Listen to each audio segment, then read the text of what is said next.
mitigating dHARMa, dHARMa.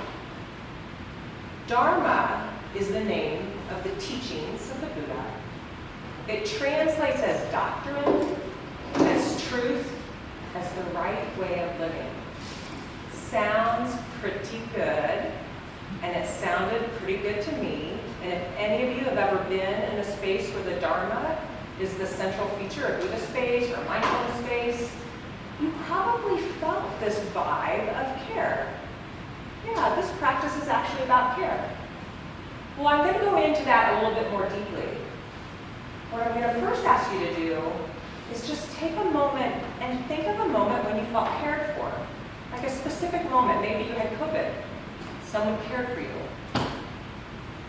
What did the care feel like? And was there a quality or an action that had you thinking, I was cared for? That's care. Just note that for yourself, and we'll come back to it. I'm going to zoom out a little bit to Buddhism, into something that's a little bit more relatable to all of us here at Boulder. Everybody know Naropa University? Yeah, mile and a half south. Founded by Chogyam Trungpa Rinpoche, who came from Tibet in 1970. He built Naropa University in 1974. It was a hothouse for the lineage he created called Shambhala. People like, this is Boulder, people like Allen Ginsberg, Ram Dass, Joni Mitchell, Ken Wilber were coming to Boulder because of this teacher's crazy wisdom. Another person who came, oops, so there's Naropa. Another person who came here is Pema Chodron. Who knows Pema Chodron? Yay! So Pema came and started studying with Chogyam in 1972, was in Boulder for years, is now the rock star American Buddhist nun, dozens of books. I now like to say she was my gateway drug into Buddhism, because she's the one I first found when I was suffering, raising small children as a single mom. Her voice in audio teachings, her books, I felt care from her.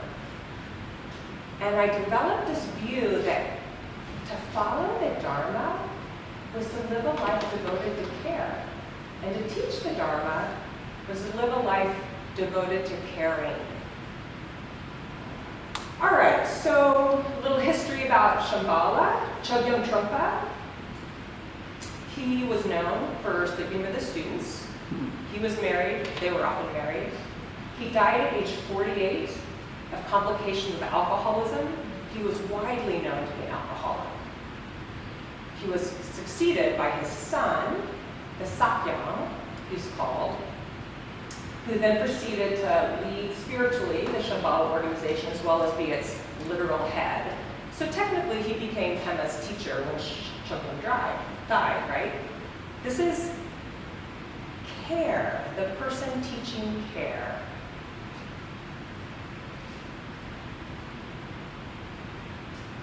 In 2017, Me Too went viral, and a woman who was part of Shambhala, second generation practitioner of Shambhala, who had been sexually abused in Shambhala, developed a report called the Buddha Sunshine Project, which over the course of 2017 and 2018 was a successful investigation that resulted in reports related to the history of sexual assault and abuse of power within the lineage, the complicity of teachers in not addressing those assaults allegations, and the complicity of the community members in staying silent.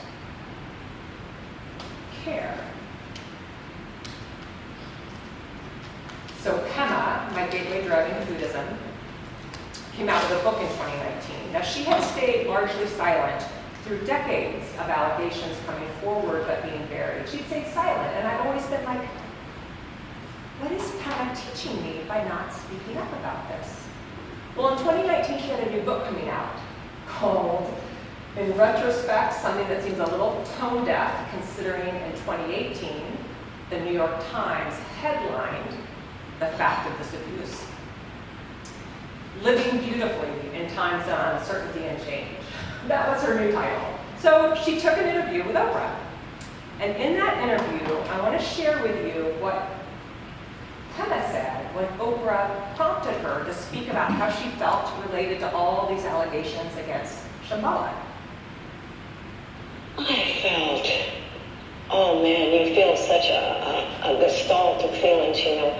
I felt angry with him. I felt deeply saddened for him and for the community. Those were the main feelings, I think, mixed together. Who's missing? Who's missing in her feelings? The survivors? What did she feel for the survivors? She felt for the teacher who abused, and she felt for the community of which she was a leader and member who had been exposed as complicit. Harm in the center of dHARMa, the training that has the priority on teacher and community. In mitigating dHARMa, mitigating the harm that arises in the center of the teachings, is about care. And care starts with C. And C is centering survivors, which is the most basic form of care, which perhaps in your reflection on care was about being tended when you were hurt. A kid who falls off their bicycle, you tend the scrapes, you don't polish the bicycle.